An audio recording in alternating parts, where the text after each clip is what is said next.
Hello dear students, नमस्कार। आज हम आपके जो क्लास 12th वाले हैं उनका एक नया टॉपिक, नया लेसन, नई यूनिट न्यूक्लियर फिजिक्स, जिसे हम नाभिक की भौतिकी कहते हैं, वो स्टार्ट हो रही है। इसमें पहला लेसन है आपका नाभिक की संरचना। क्योंकि आपकी पिछली क्लास की जो मॉडर्न फिजिक्स थी, आधुनिक भौतिकी में, उसमें हमने आपको प्रकाश वैद्युत प्रभाव पढ़ा दिया था। उसके बाद परमाणु भौतिकी में भी लेसन स्पेक्ट्रमों की उत्पत्ति समाप्त हो गया था। अब ये तीसरी यूनिट यहाँ से स्टार्ट हो रही है, जिसमें आपकी केमिस्ट्री है, रसायन विज्ञान है, और जो पहला टॉपिक है नाभिक की संरचना लेसन, वही आपका टॉपिक भी है, नाभिक की संरचना। तो जो नाभिक की संरचना के संबंध में क्या है आपका, कि नाभिक की संरचना के संबंध में दो परिकल्पनाएं दी गई थी। परिकल्पना नंबर पहली क्या थी, कि पहली परिकल्पना का नाम होता है आपका प्रोटॉन इलेक्ट्रॉन संकल्पना। प्रोटॉन इलेक्ट्रॉन संकल्पना, इंग्लिश में से हम प्रोटॉन इलेक्ट्रॉन हाइपोथेसिस कह सकते हैं। प्रोटॉन इलेक्ट्रॉन संकल्पना के अनुसार क्या होता है कि जो आपका नाभिक होता है उसमें क्या रहता है, आपका प्रोटॉन और इलेक्ट्रॉन, ये दोनों कण रहते हैं। क्लियर? तो हम आपको क्या कह सकते हैं कि किसी भी नाभिक के अंदर दो कण होते हैं, अकॉर्डिंग टू प्रोटॉन इलेक्ट्रॉन संकल्पना, कि उसमें क्या होते हैं, प्रोटॉन और इलेक्ट्रॉन होते हैं, और इन्हीं दोनों के कारण नाभिक का द्रव्यमान बनता है।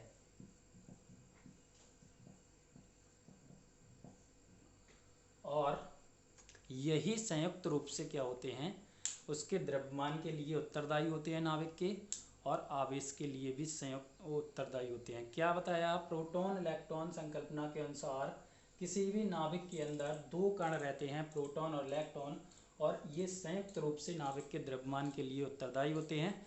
और जो प्रोटॉन होता है वो क्या होता है, आपका नाभिक का धनावेश तय करता है, नाभिक के आवेश के लिए उत्तरदायी होता है। इसके बाद एक एग्जाम्पल के जरिए से हम इसे समझें, अगर जैसे एक उदाहरण है आपका 2He4। 2He4 में क्या है कि इसमें अगर देखा जाए तो आपका 2He4 जो होता है वो से हम क्या कहते हैं, अल्फा कण कहते हैं, क्योंकि ये हीलियम के नाभिक के बराबर होता है। ये हीलियम नाभिक है और इसे हम अल्फा कण के बराबर मानते हैं। तो इसमें क्या है, अल्फा कण का जो द्रव्यमान होता है, हीलियम नाभिक का द्रव्यमान, वो कितना होता है, 6.6 × 10⁻⁻⁻27 किलोग्राम। और जो प्रोटॉन का द्रव्यमान होता है वो कितना होता है, 1.67 × 10⁻⁻27 किलोग्राम। क्लियर? तो इससे क्या निष्कर्ष निकलता है कि अल्फा एम अल्फा या MHE बराबर होता है 4 टाइम MP के, 16 चौको 64, तो लगभग ये 4 गुनी के समथिंग होता है। तो यहाँ से क्लियर हो जाता है कि आपका जो हीलियम नाभिक होता है वो प्रोटॉन के, या कहें तो 4 प्रोटॉन के द्रव्यमान के बराबर होता है। क्लियर? क्या बताया हमने, कि जो अल्फा कण का आपका द्रव्यमान है, हीलियम कण का जो द्रव्यमान है, हीलियम नाभिक का द्रव्यमान है, वो 4 प्रोटॉनों के द्रव्यमान के क्या होता है, इक्वल होता है। इसी प्रकार से इसका क्यू अल्फा का मतलब होता है अल्फा का आवेश, तो कितना आया था, 3.2 × 10⁻⁻19, और इसका जो QP आया था वो कितना आया था, 1.6 × 10⁻⁻19 कूलाम। तो यहाँ से भी आपका स्पष्ट हो जाएगा कि Q alpha is equal on to QP, यानी कि जो अल्फा का जो आवेश होता है वो प्रोटॉन के आवेश का कितना होता है, 2 गुना होता है। क्लियर? तो यहाँ से स्पष्ट हो गया था कि हीलियम नाभिक में कितने प्रोटॉन होते हैं, 4 प्रोटॉन होते हैं, और जो हीलियम नाभिक का द्रव्यमान होता है वो 4 प्रोटॉनों के द्रव्यमान के बराबर होता है, और हीलियम नाभिक का जो आवेश होता है वो 2 प्रोटॉन के आवेश की क्या होता है, आपका इक्वल होता है। क्लियर? इसके बाद तो आपका हम आपको क्या बता रहे थे कि जो अल्फा कण होता है, अल्फा कण का द्रव्यमान, हीलियम नाभिक का द्रव्यमान कितना होता है, 4 प्रोटॉन के द्रव्यमान के बराबर होता है। और अल्फा कण का जो आवेश होता है, हीलियम का आवेश होता है, वो प्रोटॉन के आवेश का दुगना होता है। क्योंकि प्रोटॉन इसमें कितने होते हैं, 4 प्रोटॉन होते हैं, तो हम कह सकते हैं कि 4e, प्रोटॉन का आवेश कितना हो जाएगा 4e। और 2 इलेक्ट्रॉन, तो 2 इलेक्ट्रॉन जो होते हैं उनका इस प्रकार से हम कह सकते हैं, इलेक्ट्रॉन नेगेटिव होता है तो इलेक्ट्रॉन का आवेश कितना हो गया 2e। तो टोटल नाभिक का आवेश कितना आया, तो नाभिक का आवेश आता है 2e, यानी कि नाभिक का आवेश क्या होता है प्लस के 2e। अब चूंकि इसमें क्या रहते हैं, नाभिक के बाहर भी 2 इलेक्ट्रॉन चक्कर लगाते रहते हैं, तो उनका आवेश कितना हो गया माइनस के 2e। इस प्रकार से क्या होता है, आपका परमाणु कैसा हो जाता है, उदासीन हो जाता है। क्लियर। हमने आपको क्या क्या बताया, एक बार फिर से समझ लो। सबसे पहले हमने आपको बताया कि हीलियम नाभिक जो होता है उसे हम 2He4 से रिप्रेजेंट करते हैं। इसमें क्या होता है, इसे हम अल्फा कण भी कहते हैं। इसका द्रव्यमान इतना होता है, प्रोटॉन का इतना होता है। तो हम यहाँ से रिलेशन निकाल सकते हैं कि हीलियम का जो द्रव्यमान होता है वो प्रोटॉन का 4 गुना होता है, और हीलियम का जो आवेश होता है वो प्रोटॉन के आवेश का 4 गुना होता है। क्लियर। और प्रोटॉन इलेक्ट्रॉन संकल्पना में ये बताया गया था कि नाभिक के अंदर ही प्रोटॉन और इलेक्ट्रॉन रहते हैं। क्लियर। तो इसके बाद आपका जो टोटल प्रोटॉन जो कि 4 रहते हैं, तो 4 प्रोटॉन का आवेश कितना हो गया 4e, क्योंकि प्लस का होता है, और 2 इलेक्ट्रॉन इसमें अंदर रहते हैं तो उनका क्या हो गया माइनस के 2e। तो कितना निकल कर आया प्लस के 2e। और यही 2e बाहर वाले 2 इलेक्ट्रॉन को क्या करता रहता है, संतुलित कर लेता है, जिस कारण से आपका कुल जो आवेश होता है वो शून्य हो जाता है और परमाणु कैसा हो जाता है, आपका उदासीन हो जाता है। क्लियर। इसके बाद ये परिकल्पना काफ़ी ज़्यादा रॉन्ग थी, गलत थी, और इसमें बहुत सारे दोष भी बताए गए थे। जैसे कि नेक्स्ट टॉपिक है आपका प्रोटॉन इलेक्ट्रॉन परिकल्पना के दोष। तो प्रोटॉन इलेक्ट्रॉन परिकल्पना का पहला दोष क्या है कि जो आपका अनिश्चितता सिद्धांत होता है, हाइजेनबर्ग का, केमिस्ट्री में आपने पढ़ा होगा।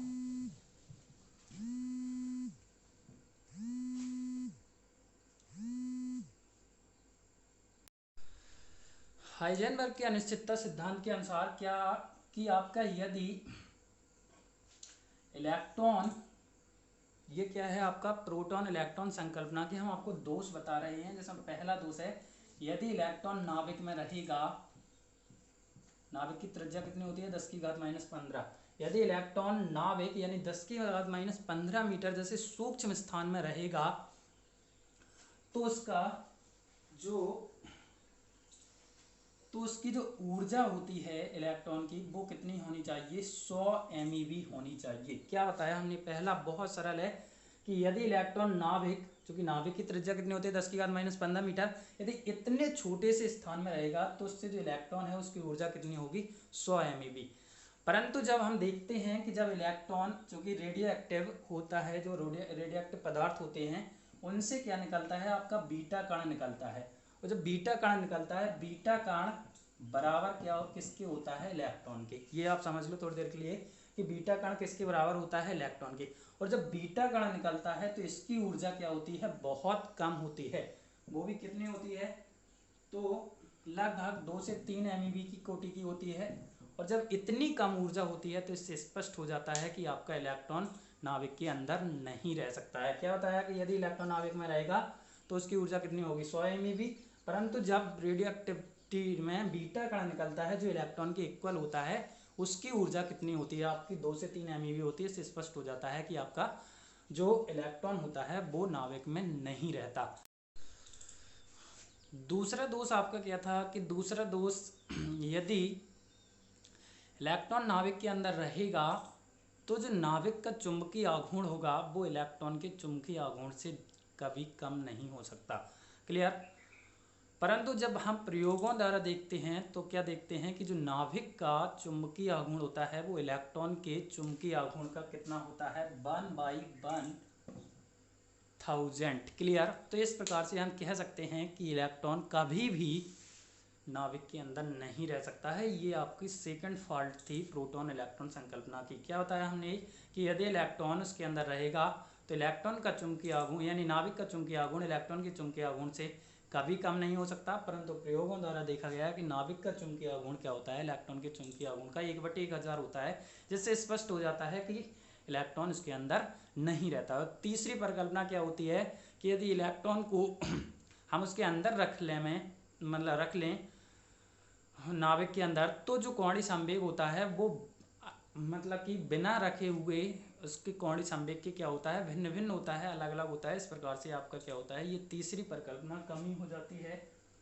जो आपकी प्रोटॉन इलेक्ट्रॉन संकल्पना की क्या थी, दोष थी। इसके बाद आपकी जो सही सिचुएशन आती है प्रोटॉन न्यूट्रॉन संकल्पना, यही आज लागू है, यही आज फेमस है। और प्रोटॉन इलेक्ट्रॉन संकल्पना क्या होती है आपकी रॉन्ग बताई गई थी, गलत बताई गई थी, जिसमें बहुत सारे दोष थे, हमने आपको बता दिए हैं। अब प्रोटॉन न्यूट्रॉन संकल्पना क्या होती है, प्रोटॉन न्यूट्रॉन संकल्पना के अनुसार क्या होता है कि जो आपका नाभिक होता है उसका कुल धनावेश कहाँ से आता है, प्रोटॉनों के कारण आता है। और जो नाभिक का द्रव्यमान होता है वो दो कणों से मिलकर बनता है, प्रोटॉन और न्यूट्रॉन से।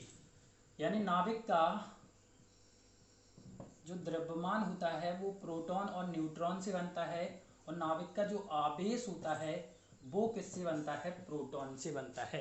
क्लियर। इलेक्ट्रॉन क्या करता है, नाभिक के चारों ओर वृत्ताकार कक्षाओं में क्या करता रहता है, वृत्ताकार क्या दीर्घ वृत्ताकार होती है, तो कक्षाओं में क्या रहता है, चक्कर लगाता रहता है। क्लियर। तो ये आपको परिकल्पना समझ में आई कि नहीं आई कि नाभिक का जो द्रव्यमान होता है उसके लिए उत्तरदायी कौन कौन होता है, प्रोटॉन और न्यूट्रॉन होता है, और नाभिक का जो आवेश होता है उसके लिए उत्तरदायी कौन होता है, प्रोटॉन होता है। न्यूट्रॉन कैसा होता है, उदासीन होता है, अर्थात इस पर कोई आवेश नहीं होता है। क्लियर। जो आपकी प्रोटॉन और न्यूट्रॉन की संख्या होती है, प्रोटॉन प्लस न्यूट्रॉन, इसे हम आपका क्या कहते हैं, ए कहते हैं, द्रव्यमान संख्या कहते हैं। क्लियर। यानी द्रव्यमान संख्या क्या होती है, तो प्रोटॉनों और न्यूट्रॉनों की संख्या के योग को हम क्या कहते हैं, द्रव्यमान संख्या कहते हैं। प्रोटॉनों की संख्या को हम क्या कहते हैं, Z कहते हैं, यानी कि नाभिक का परमाणु का क्या कहते हैं, परमाणु क्रमांक कहते हैं। क्लियर। यानी कि परमाणु का परमाणु क्रमांक पता लगाना है तो उसमें हम प्रोटॉनों की संख्या को पता लगा लें तो वो क्या होगी, आपका परमाणु का परमाणु क्रमांक निकल कर आएगा। ए क्या होता है, आपका द्रव्यमान संख्या, एटॉमिक वेट, या फिर हम इसे न्यूक्लियनों की संख्या भी कहते हैं। क्लियर। Total nucleon. इसके बाद जैसे अगर हम उदाहरण के जरिए से मान लें कि एक कोई तत्व है जिसे हमने क्या कहा, X, जिसका परमाणु क्रमांक क्या है, Z, और परमाणु संख्या क्या है, परमाणु संख्या या द्रव्यमान संख्या क्या है उसकी, द्रव्यमान संख्या क्या है, A, तो हम उसे किस प्रकार रिप्रेजेंट करेंगे, ZXA द्वारा करेंगे। और इसमें जो आपका प्रोटॉनों की संख्या होगी, नंबर ऑफ P, तो वो क्या होगी, Z, नंबर ऑफ E, तो वो क्या होगी, Z, और नंबर ऑफ न्यूट्रॉन, तो वो क्या होगी, A माइनस Z। यानी न्यूट्रॉनों की संख्या कैसे निकाली जाती है, ऊपर वाले में से नीचे वाली चीज को घटा दिया जाता है। फॉर एग्जांपल 7n14, या ये एक नाभिक है, 7n14 में आपका प्रोटॉन पूछा जाए तो कितना होगा, 7, आपके इलेक्ट्रॉन पूछे जाए तो कितने होंगे, 7, परमाणु क्रमांक पूछा जाए तो कितना होगा, 7, A पूछा जाए तो कितना होगा, 14, N पूछा जाए तो क्या होगा, A माइनस Z, यानी 14 माइनस 7, तो आपका क्या होगा, 7। क्लियर। तो इस प्रकार से आप ये क्लियर कर सकते हैं कि न्यूट्रॉन संकल्पना क्या होती है, प्रोटॉन न्यूट्रॉन संकल्पना क्या होती है। क्लियर। जो 2He4 होता है आपका, अगर हम प्रोटॉन न्यूट्रॉन संकल्पना के अनुसार देखें तो 2He4 में, अब आपका हीलियम नाभिक के बारे में बता रहे तो हीलियम नाभिक जो होता है उसका द्रव्यमान प्रोटॉन के द्रव्यमान का क्या होता है, 4 गुना होता है। ये कैसे होता है, तो हीलियम नाभिक, इसमें क्या है आपके, हमने आपको बताया था अभी कि जो नीचे वाली संख्या होती है वही प्रोटॉन होते हैं, वही इलेक्ट्रॉन। तो इसमें प्रोटॉन कितने हुए, प्रोटॉन P बराबर 2, E बराबर 2। तो इस प्रकार से क्या होता है, और आपका जो N निकल कर आएगा वो क्या होगा, ऊपर वाले में से नीचे वाला घटाएंगे तो 4 में से 2 गया, यानी 2। क्लियर। तो आपका जो द्रव्यमान होता है, नाभिक का द्रव्यमान दो लोगों से बनता है, कौन कौन से, प्रोटॉन से और प्लस न्यूट्रॉन से, प्रोटॉन प्लस न्यूट्रॉन, तो 2 + 2 = 4। तो इस प्रकार से नाभिक का द्रव्यमान क्या आया, 4 गुना आया जो कि आपका प्रोटॉन के द्रव्यमान का क्या है 4 गुना, क्योंकि न्यूट्रॉन और प्रोटॉन का द्रव्यमान इक्वल माना जाता है, तो हम इन्हें क्या कर सकते हैं, ऐड कर सकते हैं।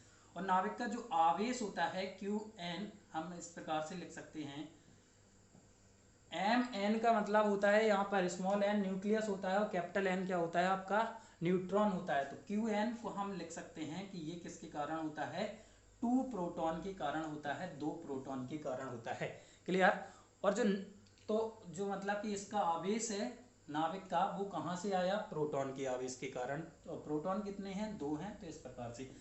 लेकिन जो परमाणु का आवेश आता है Q ऑफ एटम E, तो यहाँ पर क्या है, 2 प्रोटॉन है तो प्लस के 2 हो गया, और 2 इलेक्ट्रॉन भी हैं तो माइनस के 2 हो गया। इस प्रकार से एटम क्या हो गया आपका, उदासीन हो गया। क्लियर। तो यही आपकी परिकल्पना थी कि इसके अनुसार क्या होता है, आपका जो परमाणु होता है उदासीन होता है, और नाभिक का जो धनावेश है वो प्रोटॉन के कारण आया है, जो कि आपको समझ में आ गया होगा। क्लियर। अब इस परिकल्पना का दोष, तो इस परिकल्पना में कोई भी दोष नहीं है, और यही सर्वमान्य है, यही आजकल प्रचलित है। इसके बाद आपका एक नोट है कि जो हाइड्रोजन के अलावा हल्के तत्व होते हैं, उनमें क्या होता है, हाइड्रोजन के अलावा अगर देखा जाए शेष हल्के तत्व, तो उनमें क्या होता है, आपका न्यूट्रॉनों की संख्या या तो बराबर होती है या उससे थोड़ी बहुत ज़्यादा होती है, लगभग बराबर होती है, ऐसा हम बोल सकते हैं। क्लियर। यानी हमने आपको क्या बताया, हाइड्रोजन परमाणु के अलावा अन्य शेष जो हल्के तत्व होते हैं, उनके अंदर न्यूट्रॉनों की संख्या प्रोटॉनों की संख्या के लगभग बराबर होती है। परंतु जो भारी तत्व होते हैं, भारी तत्व में आपका एक उदाहरण है जैसे यूरेनियम 92,235, तो इसमें अगर हम आपका प्रोटॉन कितने हुए आपके 92, और इसमें यदि हम वो निकालें आपका न्यूट्रॉन, तो न्यूट्रॉन कितना आएगा, 235 माइनस 92, यानी 5 में से 2 गया 3, 3 में से 9 गया 4, 143, यानी कि न्यूट्रॉन यहाँ पर बहुत ज़्यादा हैं। अब एक क्वेश्चन आता है कि सर ऐसा क्यों होता है कि जो भारी तत्व होते हैं उनमें न्यूट्रॉन ज़्यादा होते हैं, क्यों। तो इसमें न्यूट्रॉन ज़्यादा इसलिए बनाए जाते हैं, इसलिए होते हैं क्योंकि प्रोटॉन के बीच क्या होता है, बहुत ज़्यादा प्रतिकर्षण बल कार्य करता है, और जब प्रतिकर्षण बल कार्य करता है तो ये बल इतना ज़्यादा होता है कि नाभिक को फट भी, मतलब यानी नाभिक फट भी सकता है। तो उसके कारण ये क्या होते हैं, जब न्यूट्रॉन ज़्यादा हो जाते हैं तो ये क्या करते हैं, उसके आवेश को इक्वल कर लेते हैं, संतुलित करने रहते हैं, जिसके कारण नाभिक क्या, यानी भारी नाभिक क्या होते हैं, भारी नाभिक का स्थायित्व बना रहता है। यदि न्यूट्रॉन कम हुए या बराबर हुए तो ऐसे वाले केस में क्या होगा, आपका जो नाभिक का स्थायित्व क्या हो जाएगा, समाप्त हो जाएगा। जबकि छोटे नाभिक, हल्के नाभिक, जैसे उदाहरण 7n14 में क्या है, न्यूट्रॉन आपके क्या है, 7 हैं, क्योंकि 14 में से 7 गया तो 7, और प्रोटॉन भी 7 हैं। तो यही हमने आपको बताया कि जो हल्के नाभिक होते हैं उनमें क्या होता है, प्रोटॉन और न्यूट्रॉन इक्वल होता है, परंतु भारी नाभिक में न्यूट्रॉन ज़्यादा होते हैं। क्यों होते हैं, क्योंकि यदि ज़्यादा न रखे गए तो नाभिक क्या हो जाएगा, फट जाएगा, और उसका स्थायित्व क्या हो जाएगा, समाप्त हो जाएगा। इस प्रकार से आपकी ये दोनों संकल्पनाएं समाप्त हुई, और ये आपका नया टॉपिक है, तो आप लोग वीडियो को ज़रूर देखें और पिछले लेसन की सवाल ज़रूर लगा लें, और वीडियो को लाइक करें, शेयर करें, सब्सक्राइब करें। धन्यवाद।